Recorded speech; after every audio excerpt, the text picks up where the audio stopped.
السلام عليكم، ان شاء الله تكونوا كامل لاباس. اليوم جبت لكم وصفه كوريه جد مشهوره في شوارع كوريا، يعني هذه الاكلات الشوارع كما يقولوا.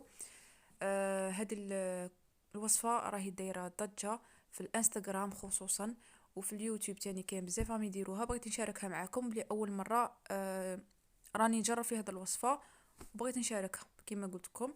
هنا عندي السوسيس ينباع كيما هكا، راه متوفر في جميع السوبر ماركت. عندي هنا زوج مغارف كبار تاع سكر، نص مغرفه صغيره تاع ملح، وزوج مغارف صغار تاع خمار تاع الحلوى، كاس قله ربع تاع حليب، كاس تاع فرينه، وحبه بيض. نخلطوا دروا كيما شفتوا الفرينه، نخلطوها مع السكر هذيك الملح والخماره حبه بيض، والحليب نبداو نزيدو غير بشويه بشويه ونخلطوه. نتحصلوا على خليط يكون ما خفيف خفيف ما ثقيل ثقيل. تبغوا ديروه خفيف يعني يلصق لكم عادي تانيك، وتبغوا ديروه شويه ثقيل. انا هنا درته شويه خفيف، يعني من بغيت من بعد نديرها بالبطاطا غادي نوريها لكم. ما بغاش تلصق لي. وباش ديروها بالبطاطا كيما هما تجيكم، الخليط تاعكم لازم شويه يكون قاعد بروحه. هناك شغل هاد العجينه لكم، شوف راني حضر فيها. يرمضوا فيها يعني يغطسوا فيها داك السوسيس، يغطسوه فيها. راكم فاهمين؟ من بعد يديروه في لاشابلور ويروحوا يقلوه كما راكم تشوفوا هنا. خطره خطره نزيد حليب.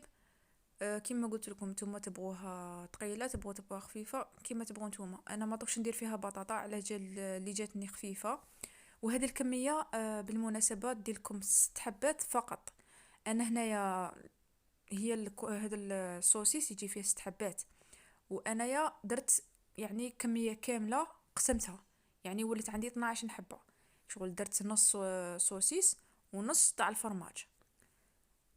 نتوما لا بغيتو ديروا غير 6 حبات يعني، ولا ديروهم كومبلي يعني بلا فرماج، ديرهم سوسيس كومبلي تقلوهم كيما تبغوا نتوما، لكم الاختيار. بصح هما يديروهم بالفرماج، نص سوسيس ونص فرماج. ولا تبغوا تانيك ديروهم كومبلي فرماج يجوا تانيك شابين بزاف.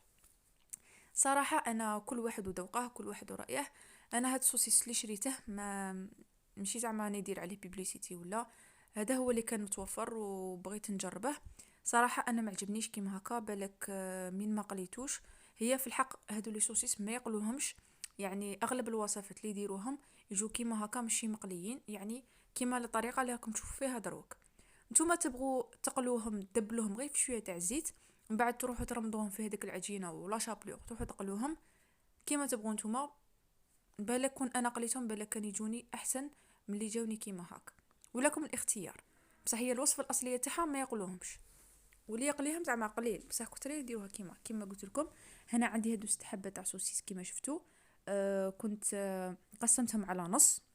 وهنا عندي عيدان تاع الشوا درتهم في السوسيس كيما هكا دخلتهم.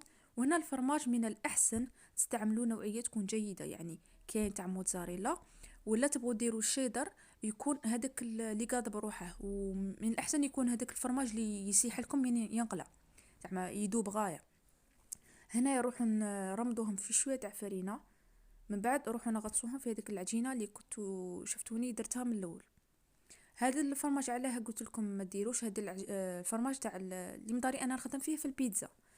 كان كل ما ندخل فيه العود تاع الشوا كان يتشقق لي.